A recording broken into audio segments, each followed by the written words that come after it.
You think it's like a such thing as like makeup calls? If they miss this call, then they feel like, You finna get us fined, bro. That's why you got to communicate with them, bro. hey, what Richard Sherman said, hey man, he has a family. Don't let him talk to you like that, ref. You're a human being.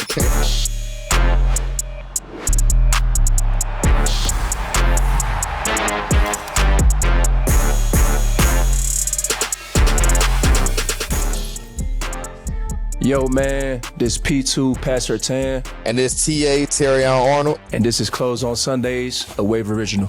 All right, we're going to make the updates quick this week because today's guest will cover a lot of that. But TA, where are you? Where you going, man? What you got going on right now, dog?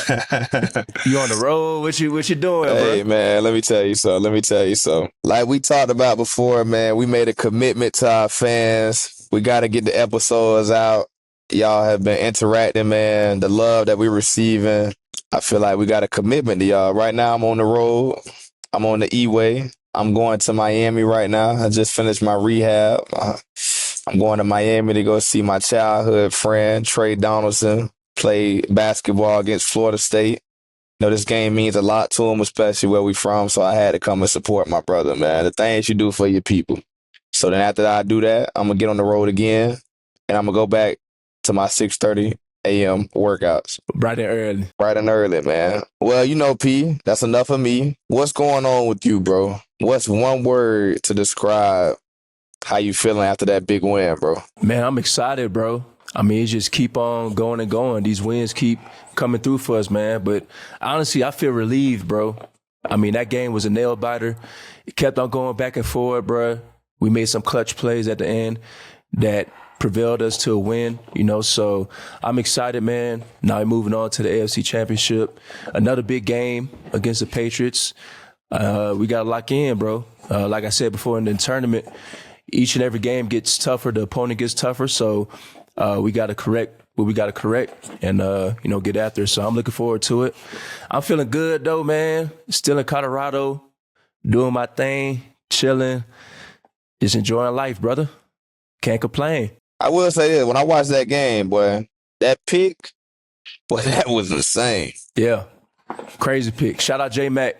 He came through. I think he definitely won the game for us, bro. I mean, obviously it's a lot of controversy behind that call, but I think it was a big-time interception, bro. In a very pivotal situation of the game, he came through in the clutch. I mean, that's what he does. Shout out J-Mac, making big-time plays week in and week out. And this one was the biggest one of his career, so we needed that. Before we get into anything else, TA, we got to talk about this. ESPN just announced the Saban docuseries coming out. Kurt Cignetti, a former Saban assistant, just brought Indiana to their first national championship against Miami and Coach Cristobal. Another Saban assistant, just with the lineage with Coach Saban, with the coaches that went through his program, through the line of coaches that have success, you know, after that, man. Do you think and come to realization that Coach Saban is the greatest coach of all time or just the greatest figure in college of all time? I would definitely say he's the greatest figure in college of all time. But Yeah. I think it should be something to describe it more as he probably is the most influential coach in college of all time also. Because people don't understand like how hands-on he is with his assistants and kind of like how the man heart is. Because I remember one time when we were getting ready to play against Georgia, he was just talking about how personal it was to him because he was like, I've literally groomed my assistants just so they could go out here and try to beat me. And like when he said that, I was like, dang, bro, like that's really the truth. Like he's groomed all these guys, took them under his wing just for them to get better jobs and try to take the tools that they've learned from him to go out there and beat them. And for him to continue to keep having success and have the legacy that he's had, like there's nobody doing that. And I don't think anybody else would do that for a pretty long time. I don't think it's even close, bro. I mean, when you just look at the whole structure of college football, bro, I just feel like Nick is levels beyond, bro. Just what he's done in the college football landscape is something that would never be done before, in my opinion. The consistency, you know, the greatness that he had just within Alabama, within LSU too. You know, he elevated all of the programs that he was a part of. And, that's a testament to him and how he coaches, a testament into how he cares about the players and how he cares about the schools and the programs. So shout out Coach Saban for doing that at the highest level. But it's actually funny because we was just talking to Coach and, just seeing him on this side of things now, chilling at the crib with Miss Terry, it actually cracks me up because, like, he said the only games, NFL games he watched now are Eagles games because they got a lot of Bama guys on the rosters. So, I mean, it goes to show his dedication and his love for his guys, man. So, yeah, I think he's heavily deserving of being mentioned the greatest football coach of all time because he's earned it and he's earned that right. So, don't leave it out, Pat. He said he watched the Eagles. He said that he watched you, the Broncos. Yeah. Then he said he watched the Lions. He said, I really watched the teams that have the Bama guys. Yeah, I mean, he watched all his guys, bro. He watched all his guys. I forgot to mention that, but yeah. Nah. He was real. He said there's some guys he don't watch.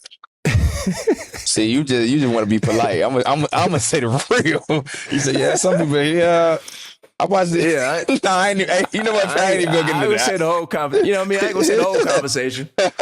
He has some. He has a strong input on a few other guys, but Yeah, it's all good, man.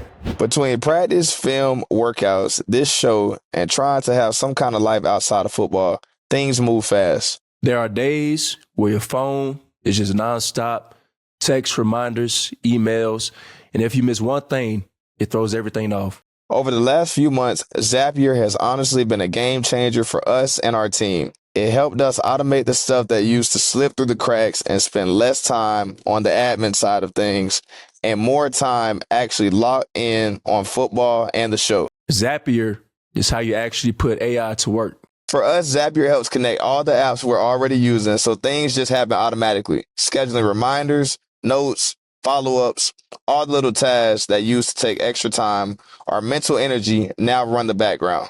And the best part is you don't have to be tech savvy at all. Even your grandma who calls you to help her with her TV can do it. And we're clearly not the only ones using it. 3.4 million companies already automate their work with Zapier. Join the 3.4 million companies already automating with Zapier and transform how you work with Zapier and AI. Get started for free by visiting Zapier.com/COS. That's ZAPIER.com/COS. All right, close on Sundays, viewers. We got another special guest, Broncos Country Stand Up. We are joined here today by my teammate, Nik Bonitto. Appreciate you for locking in with us today. How you doing, my boy? Doing straight, man. Had to come on the pod with y'all boys, man. Looking forward to it, bro. We got a lot to talk about. You know what I mean? We got a lot going on, obviously. It's a big time, endeavor right now. And, we head into bigger things moving forward. So, Tia, you got it. Yeah, man. My boy Nik in the cut, man. Appreciate having you, bro. It's going to be a crazy episode. 3 Florida boys in the building, man. 3? Yes, sir. Yeah. Gold money grills, put your money where your mouth is. But nah, let's go ahead and get right to it, man. So we all know what happened at this point. Already go ahead and address the elephant in the room. The moment when Bo goes down, did you guys know in the game or did y'all find out later with everyone else? Like, what was the immediate feeling on the sideline in the locker room? Shoot, I mean, I know usually I go in because I got my injuries myself, and I'll go in the training room, and I knew it was kind of a little serious because I seen all the trainers and stuff around them, and, that don't really ever happen with nobody. Then obviously, as I was going back to the locker room, I seen, a bunch of guys like Court, Spitty, a bunch of the other guys just all around him. His girl was that, or wife or fiance. Coaches were around him and stuff. So I knew it was pretty serious. And then once it hit the news, I was like, damn. So, yeah. Yeah, bro, I ain't gonna lie. After the game, like, you felt all the emotions running. We just came, off a big victory, won a big-time game. And then shoot, emotions running high. We feeling good. Energy's good. Then I heard the news about Bo and my heart just dropped, bro. And I was just in that. Because it's crazy. Like, we was in the perfect situation, perfect spot. Then that news happened. It's unfortunate for sure. But, I got all the trust. We got all the trust in Stiddy to to make things work. So, looking forward to that. Did y'all coach like address it like to the team, like pull y'all together like before y'all broke it out and addressed it? Yeah, he brought us together actually Monday from the team meeting. He told us everything that was going down. Prayers up to my boy Bo. He finna have surgery today, so just wishing him well on that. But like Pat said, man, we got all the confidence in Stidham. I know the offense gonna keep it rolling, and it's just us on the defense to help them out. So for sure. Well, what you saying that brings me to my next question. Both of you guys have Jarrett Stidham coming in for the AFC Championship. Before we even get into all that, what kind of guy and player is he that people may not know? Stiddy, honestly, bro, he got a lot of confidence to him. Obviously, before when Bo got hurt, he was on the scout team against the, first team defense, and he was making some crazy throws during practice. I think the dude has all the confidence and swagger in the world to carry this team. So I think he's prepared, honestly, for the moment. He's been a proven guy in his league before, and he has everybody behind him. He got a great support system, great coaching staff behind him, and everything else. So I'm looking forward to it, man, and seeing what he does. Yeah, man, piggyback on that, bro. Yeah, Stiddy got all the confidence in the world, bro. Scout team will be going against that boy, and he throwing no-look passes, and after he do that, he start talking to the defense and stuff. So no-look passes? No-look passes, fam. Like looking off linebackers and just throwing it over the middle, like doing whatever. So like he be talking crazy? Nah, he be talking crazy. He be talking crazy, bro. He be talking crazy. Okay. But I mean, that's just who he is, bro. He a confident guy. Yeah, he gonna say a little few words here and there though, for sure. But that's who he is, bro. He's gonna get everybody going, around him. So he's built for it. So y'all call that boy Stiddy? Stiddy. All right, so Nick, people forgot Jarrett had the experience of actually playing under Tom Brady in New England. Nick, from what you've seen, how do you think being around that environment prepare him for moments like this where the pressure couldn't be higher?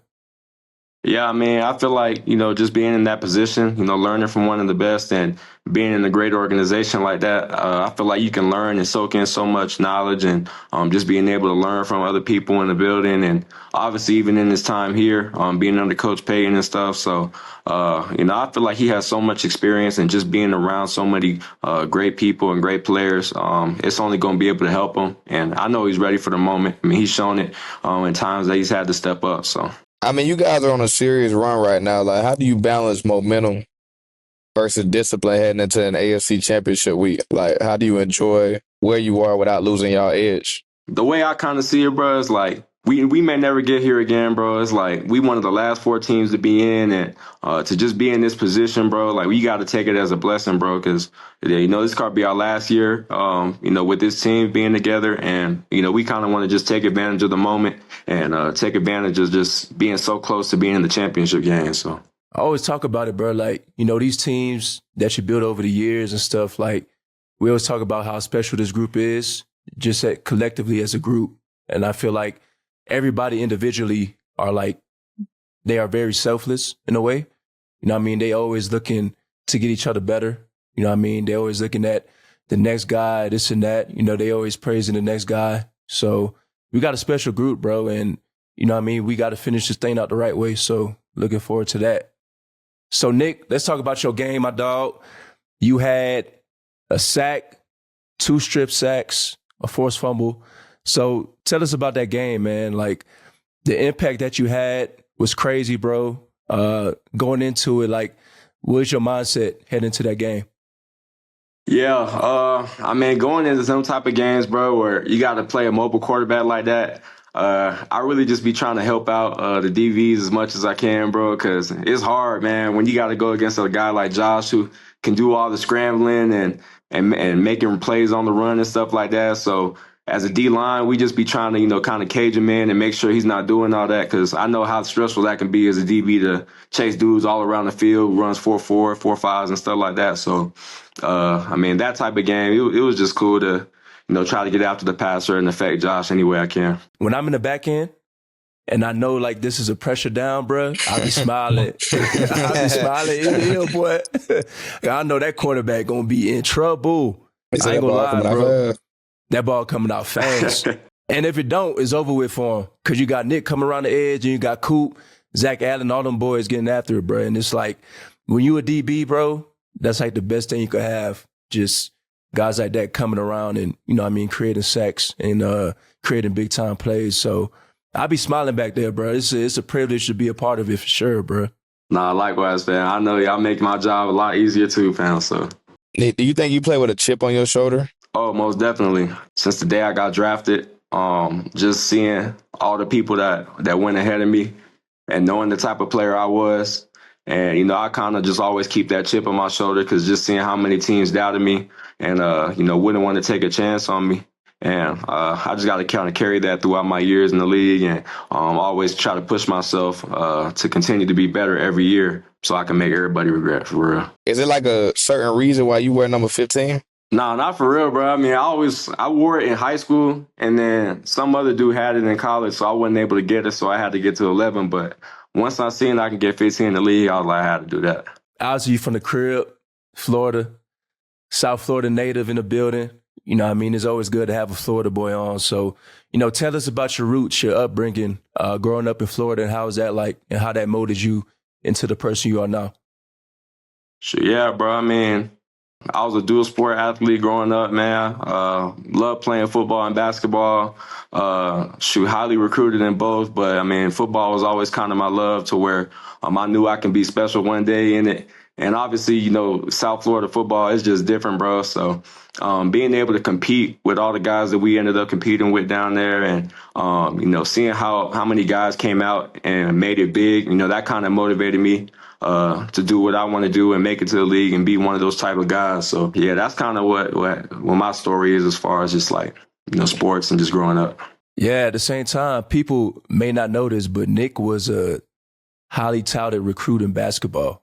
You care to explain on that? What position you play, Nick? Small forward? Hell no, I'm a point guard. You the point guard, yeah. That boy was playing point, bro. I was skinny. I was like 180, 170 at the time. I was tall though, but like, I was a little point guard. They compare my game to Westbrook, so I could do it all. Hold on. Hold on. Nick, what grade were you in when you were 180, 170? Bro, my last year of high school, I was like 180, 190, around there. Nick, so you mean to tell me you was 180 and you was my size your senior year of high school, and now you play DN/hybrid linebacker in the NFL? Go look at my high school pictures, gang. I was skinny as hell, but they had me everywhere, though. I wasn't just like outside backer. I was off the ball, in the nickel sometimes, so I was doing whatever. Okay, you know what? Hey, Pat, that explains it for me right there. So that's why you understand when they call pressure downs. That's why you go and hunt how you hunt, because you understand the type of stress it puts on the back end. Okay. Come on now, man. Okay, Nick. Let me ask you this then. Me and Pat had this conversation. If you were in the NBA today, like you had your opportunity to play in one game, how many points you dropping? One game? How many minutes am I getting? Nick, you playing the whole game, brother. Matter of fact, you get a whole 48. I can get a good 10 to 15. Yeah, Nick, I ain't gonna lie to you, man. I gotta see that. How you scoring? I'm telling you, I can get on the break. I mean, I can spot up and shoot in the corner, like cut back door. Nick was a hooper, bro. I seen the highlights. Highlights, TA. My dog was a hooper, bro. So listen. If it's you and Wemby on a fast break. Damn, no, I'll get that bit right up. I'll take my assist, though. I ain't know that, bro. I ain't know that you hoop, man. First of all, people may not know this, but Nick is the biggest LeBron fan ever. LeBron James. Like, the fandom is crazy, bro. You know what I mean? It's self-explanatory. I understand. One of the greatest to ever do it, if not the greatest, bro. So tell us about that, fandom of LeBron, bro. Like, was it something that started ever since the jump, or was it something that just, when he was on the Heat, you just grew up watching? So probably like 2K27. No, 2K7, my fault, not 2K27. It's like 2K27? Boy, you got limited access. That was like one of the first games video games I done played. And I was playing one of my older cousins. And that boy, I ain't know nothing about basketball for real. I just picking teams. He pick a team. All of a sudden, there's one dude named LeBron James. He got like 40 in the fourth quarter. Man, just dunking whatever, shooting from wherever. I'm like, bro, who the hell this is, bro? So then, ever since then, I started using that boy at 2K, and then I just started He watching said, him. "Who Like, the hell this is?" hey, that boy tried me, bro. I picked like the sorrier team in the game. He want to get LeBron just hoop on me. Pat, you just hold it. Man, Pat, he just said his cousin dropped 40 in the fourth quarter. In the fourth. man was just doing whatever he want, bro. And then shit. Ever since then, bro, I kind of just started watching him. Grew my love for LeBron, just watching him all the time, bro. And then, the rest is history. I'm still waiting for him to message me back on Instagram. I gave him like 3 different messages, bro. It's all good though. Y'all win a Super Bowl, you gonna text him again? If we make it to the Super Bowl, bro, I need a shout out. I need something. I need to be at the game, bro. Like, I need something, bro. Man, something. Get that man a jersey, man. Nick, you go out there and get a strip sack in the Super Bowl, man.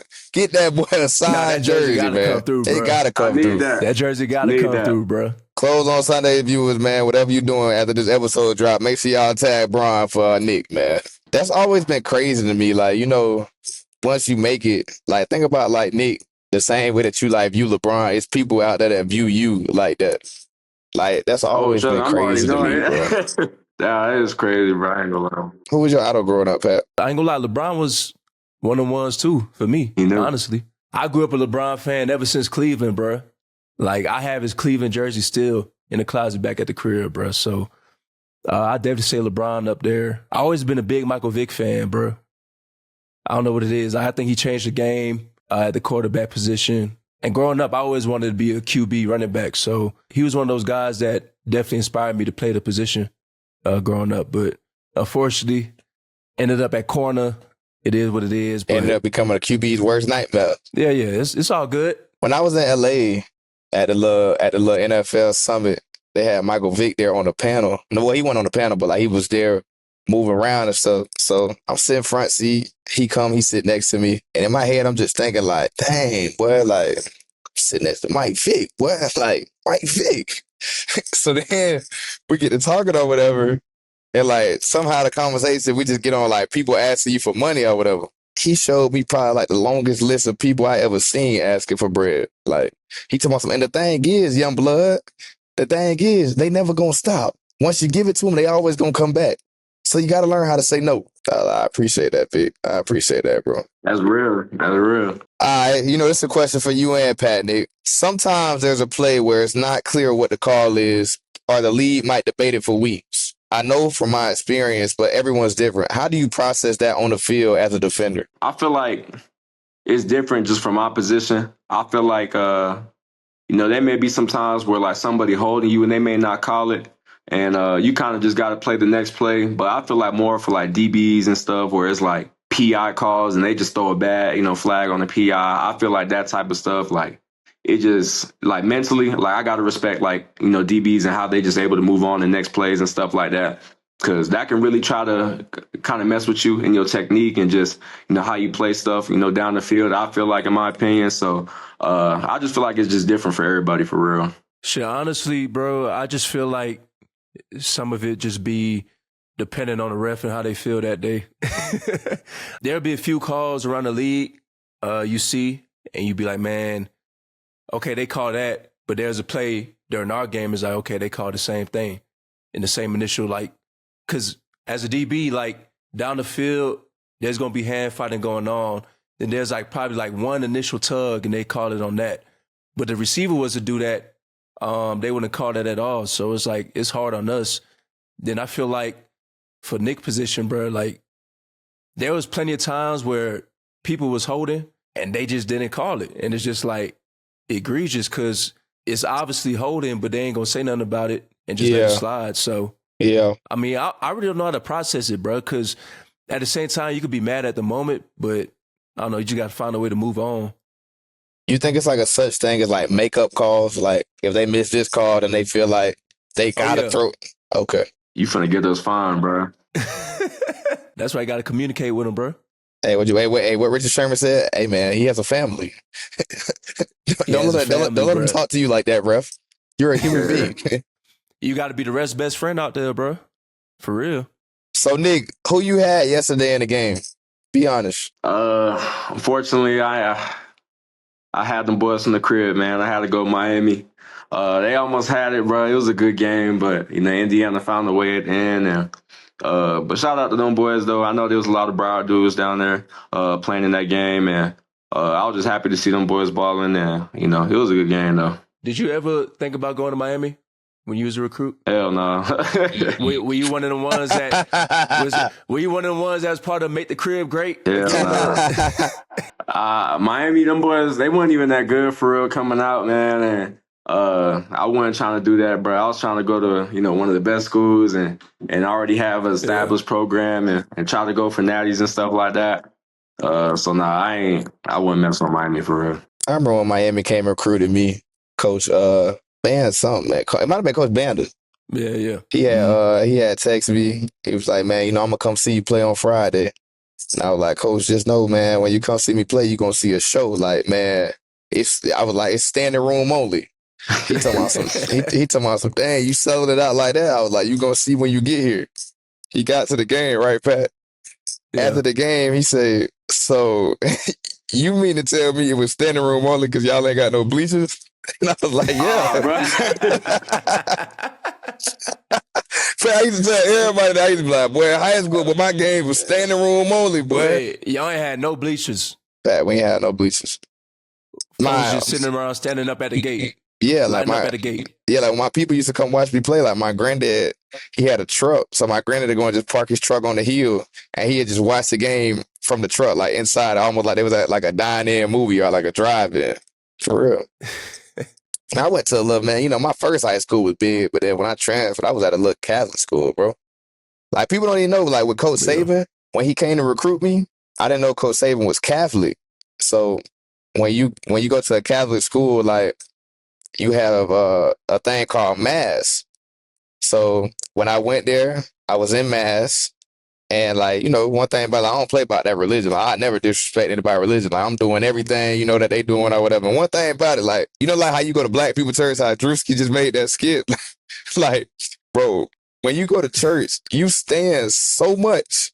Like you stand so much in church, Pat. Like I'm down like this, I'm like, stand back up. Then you put your head back down and I'm standing back up, Pat. So then it was time to do like, how with us, we do like the tithe and offering or like we give like we break bread or whatever. You know how it is. Man, Pat, I watched them all go up there and drink from the same cup.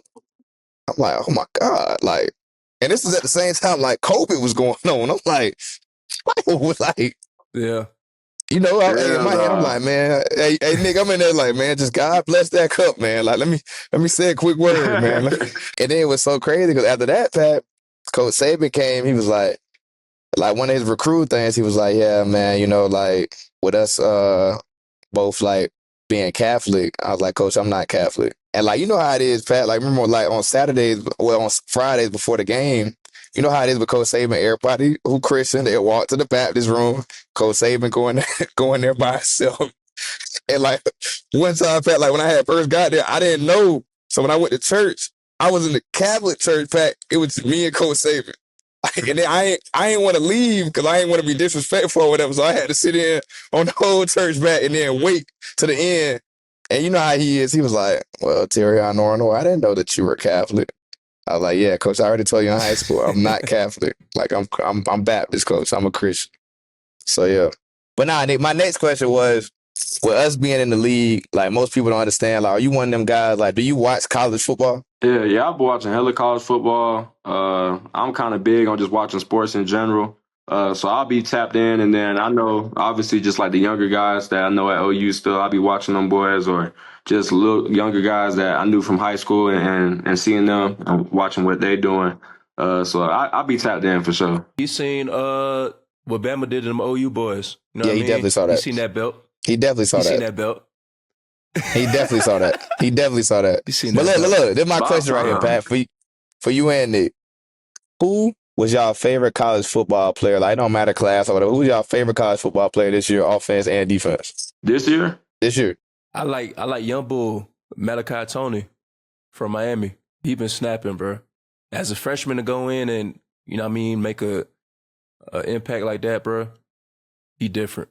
It's crazy because they said with him, like, even in the game with him playing wide receiver, and you know how it is, Pat. Y'all boys at the crib, y'all got all type of different stories. How, like, The quarterback had got hurt, and he got in the game, played quarterback, threw for like 5 touchdowns. But you could tell, like, when you watch him, and in my head, like, I'm watching, I'm like, dang, bro, like, he's still supposed to be a senior in high school right now. Like, literally, like, every time, you know how, like, they be like, dang, like, if he touched the ball, it's almost like that feeling like with Jameer. Like, anytime I'm in the game and you see Ty get the ball, I'm like, shoot, boy, he might be going for 70, boy. Like, it's like he excited to watch for sure. Mine was that on defense, I ain't gonna lie, I got to give it to Caleb. Yeah, he snapped. I mean, Pat kind of took my answer offensively, but on defense, I feel like just because of the type of run he was going on and like a lot of the Heisman hype, I feel like the boy Malcolm Rodriguez or I don't know if it was Malcolm, but the Rodriguez linebacker from Texas Tech. That boy, he was just making plays. He was getting interceptions, forced fumbles. They started letting him score touchdowns at the end. So just kind of seeing like the impact he was having on a winning team and him being able to affect the game in so many ways, I feel like as a defensive player, I could appreciate that. Anytime you in the Heisman conversation at defensive player, like you want one. No, facts. That boy is doing everything. Yeah, no, you should win the Heisman. As a defensive player with them type of stats. I feel like it's hard, bro. I mean, you got to really like. It's hard. Yeah. It is hard. You on top of the interceptions, fumbles, you got to have hella touchdowns. Just, yeah. That's why they make it that. But I feel like it's going to be one person that come around, bro, and they going to do it. But, like, you know, everybody that do it, you almost got to be like a Travis Hunter. Like, you got to play both ways. You got to do it. Like, it ain't nobody who just straight up play defense. Like, you have to go out there and have, like, 14 picks, 34 fumbles, 20 fumble recoveries. Like, it'll have to be something generational. So, Nick, obviously you've been in this league. This your 4th year. You've seen some crazy plays already. So what was the craziest throw you've ever seen live from a quarterback, an opposing quarterback that you went up against? Like something that like blew your eyes or something that you never seen before? And it had to be opposing quarterbacks? Or just anybody? I feel like the one, my rookie year when KC came to play us and Pat Mahomes was just like scrambling and he was going down the sideline. It looked like everybody was from the go and tackle that boy. Yeah. And then he kind of just flicked it off and that boy scored like a long-ass touchdown. I was like, damn. But that's the Pat Mahomes people be talking about. So I feel like that one. And then my second year against the Commanders, when Russ threw that Hail Mary to tie the game, to make it a 1-point game at the end of the game. I feel like that was pretty crazy too. That was cold, bro. That was cold. Yeah, bro. Shout out to my dog BJ. That boy caught it in the end zone. Tia, what you got though? I'm gonna be real, just from what I was even watching this week, like what Caleb just did. Like, bro ran 20 yards back, threw it off his back foot, 55 yards. Like that was, I was like, dang, like golly. That's like my biggest fear, Pat. Like, you know, obviously with the game on the line as a defender, like I love being out there. Like if you want to end it, like you want to go out, like that's how you want to go out. But like them throwing a Hail Mary, bro, and then you don't got to catch it. Boy, bro, that's got to be the worst feeling ever, bro.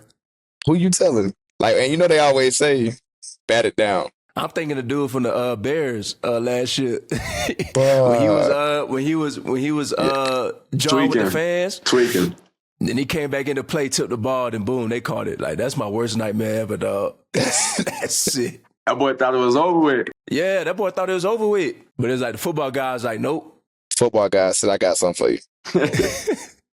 It ain't over yet. You know, Nick, you a St. Thomas Aquinas guy. You played with Asante Samuel Jr., Elijah Moore, and some other great dudes in high school. All three of us are Florida dudes. Who do you think is the best state that produces the best football players? And why is it Florida? It's Florida without a doubt. I mean, if you just look at the numbers in the league, you look at the first-round draft picks, you look at how many guys are being productive once they get in the league, I mean, I feel like it's not even close. And then when you just look at the talent when it comes to just high school football and just seeing how competitive it is, even going on a national level, us going to these different camps and, you know, playing out the country, I mean, not the country, out the state, I'm tripping, but out the state. And, yeah, just seeing how competitive we are, I feel like it's not even close, bro. Florida, we #1 state in football. I was going to say, damn, y'all played in Dubai? I ain't gonna lie though, them boys did play in London this year, though. Yeah, they played in London. High school? High school. Mm-hmm. We doing it different over there, man. Yeah, y'all definitely are. I feel like just that mantra when you come from Florida, bro, you just build differently. I don't know what it is, bro, but It's the stamp. like I know a Florida cat when I see a Florida cat, bro. It's the like, stamp. It's telling. Yeah, bro. Them boys It's the move stamp. different. Move different, talk different, Yep. you know what I mean? It's different, bro. It's the stamp, Pat. I'm But- telling you, bro. It's just like going to Bama. Stamp. Stamp. I'm sorry you don't have that stamp, Nick. Nah, I got that stand. You crazy, boy. Shoot. Shit, speaking of stamp, though, Nick, this weekend, you became the third Bronco in franchise history with multiple forced fumbles in the playoff game alongside Von Miller and Tom Jackson. What does it mean to be a part of that lineage of elite pass rushers in Denver? Yeah, man, it's a big deal. Especially a guy like me who always grew up watching Von.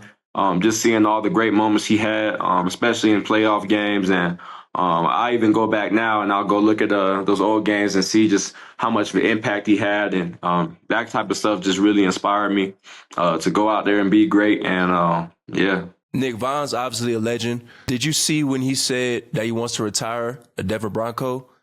And if so, how would that feel to have him play alongside you and have him be on the squad? Did you also grow up watching him? Yeah, I grew up watching him, bro. I mean, since 2013, probably I started watching that boy when I actually, really started to, fall in love with the game of football. And he was always a guy I watched and kind of wanted to model my game after. And obviously, I'd love to have him come back and retire a Bronco. Just play with him, being able to learn from him. And he's just one of the greatest of all time, bro. So any way that he can help me out and him coming back and being able to be a guy that's meant so much to the franchise and retire a Bronco, that would be, probably a great thing for me just to see and kind of reflect just because I watched him for so long. Well, like Pat said, Nick, you had that big game against Buffalo. And the reason why we made this show is just to be able to give back to people who don't really understand and all our viewers and stuff. Could you explain to them how much of pass rushing at this level is instinct and feel and how much is preparation and film study? Yeah, especially with pass rush, bro. I mean, I feel like, obviously you can be born with gifts, obviously getting off the ball fast. I feel like that's a gift that some people have. And when it comes to just the fundamentals and technicalities of it, when rushing the passer, I mean, you got to work when it truly comes to just, having good hands and being able to, work on dipping the edge and doing all these different things when it comes to different movements like spin moves and stuff like that. So, I mean, it truly is an art, man. And when you talk to a lot of the great pass rushers, man, it's a different type of craft, bro. And not everybody's built to go do that. And, I feel honored, that I feel like I can call myself one of the best and just continuously trying to work my craft and continuously trying to be better. That's just going to be the main thing for me. Nick, what's your go-to move? Gotta have it play, gotta make this play coming off the edge. What's your go-to move? Are you a spin move guy, ghost rusher? What you got? Nick, don't answer that. Y'all got a game. They're going to use that against you. Okay, Don't answer that. Don't answer that. Still got to stop it. Yeah, they can know it's coming. Listen, I see my dog do the same move 5 times. They still can't stop it. Oh, my bad, brother. It's unstoppable, bro. You my can't bad. do nothing about it. My bad. Nick, go ahead. Listen, I won't say my favorite move, but Okay. I will tell you there's no better feeling than hitting a ghost rush and hitting it clean and then being able to get a strip sack off of it. It's no better feeling than that. I'll tell you that much. Nick, you're going to have to break it down for the people that don't understand what a ghost rush is. Yeah. So, basically, just getting off the rock and kind of threatening that tackle with a speed to power type of move and being able to throw that arm. And once he shoot his, being able to just dip underneath his arms. And, when you hit it clean and he just falling on the floor when he missed, and then you go get that sack, it ain't no better feeling. Do you trash talk, Nick? I ain't gonna lie, bro. I be trying to be just chilling, bro. But some people be on too much, bro. And then I got to talk a little bit. So I'll be trying to keep it peak, but them boys be tripping out there. Nick bring that energy now, bro. Nick bring that energy, bro. I see it. Come on, bro. I see it every week, bro. I'm telling you, bro. I don't know what it is, bro. I remember Nick was just quiet, just chilling on the field. Now I see him just start talking shit. And I'm like, okay, That must mean he like his X Factor light on. Once he started talking, bro, that man went and had like 2-3 sacks. I'm like, okay. I just started seeing red, bro. That boy got activated. That's it. That boy got activated quick. So, Nick, when you think about like where you at right now as far as in your career and stuff, where do you see yourself 5 years, 5 to 7, however many years you get? Hopefully it's 10 more. But when you retire, like if you could write your outro and your layout, how you want your career to go, how do you want that to be? Yeah, I mean, just coming into the league, and I've always had, goals of, having that gold jacket around, my arms one day. And obviously Super Bowl rings, all pros, Pro Bowl, stuff like that. But that main thing is just Super Bowls and that gold jacket, bro. I feel like that's just something that, nobody can take that from you, those two things. And that's kind of like the pinnacle of our sport when you get those two things. Piggybacking off of that, TA asked this question to our guests majority of the time, but like going on the side, it don't have to be sentimental, but like, what is your why, man? Like, why you do this? What's your motivation behind the things that you do, man? Like, at such a high level. Yeah, I would probably definitely say just my family.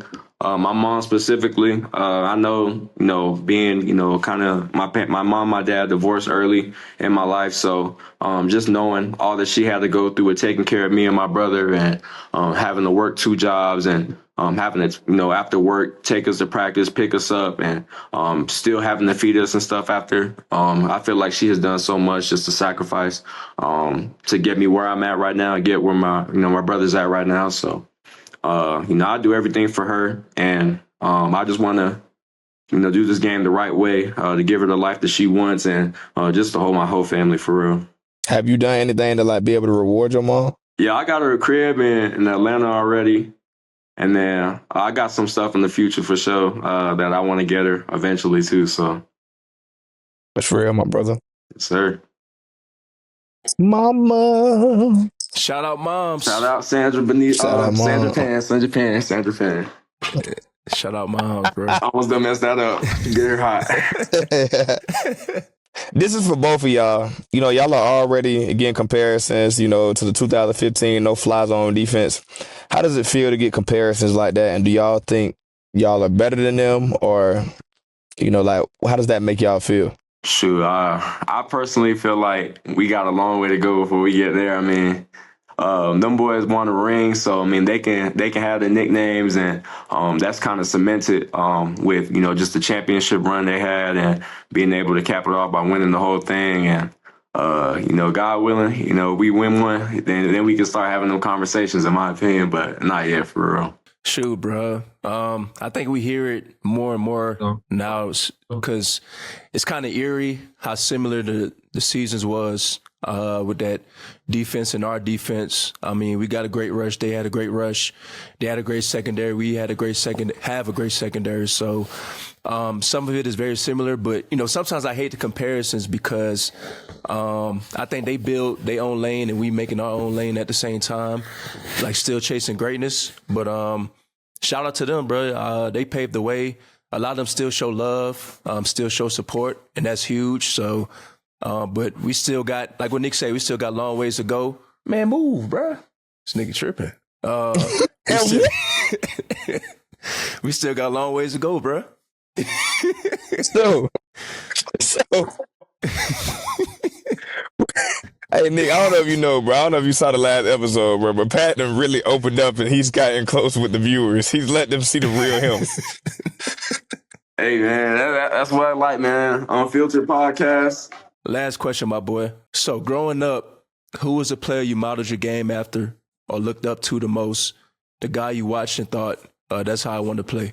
I feel like I got 2 answers for that. I feel like when it comes to just, modeling my game after somebody, I'll probably go with Vaughn.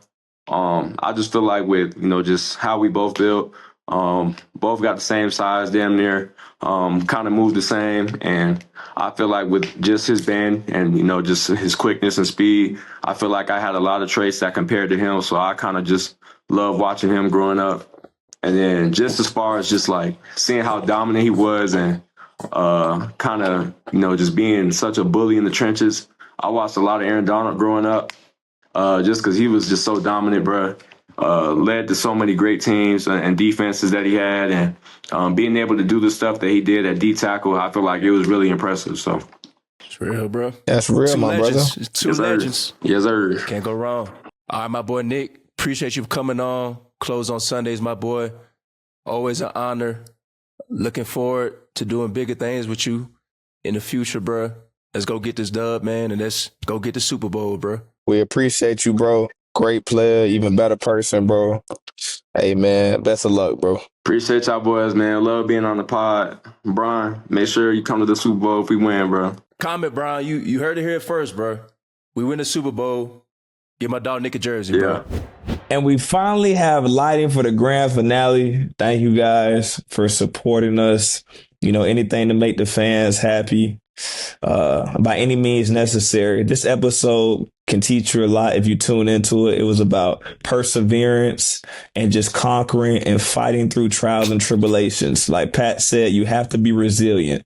I was resilient. I had to hold the light because I'm a dark-skinned brother and you can't see me in the dark.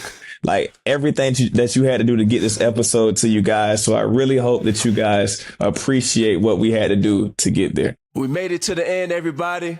That's all we got, folks. Shout out Nik Bonitto for coming on the pod, man. Shout out to Close on Sundays, viewers, everybody for chiming in, man. See y'all next week. A lot more to come. Make sure you like and subscribe to our YouTube channel. Subscribe on Spotify and Apple. We love you guys. We appreciate you guys. Man, wish our boy PS2 the best of luck, man, as he goes out there and handles business, man. Big TA.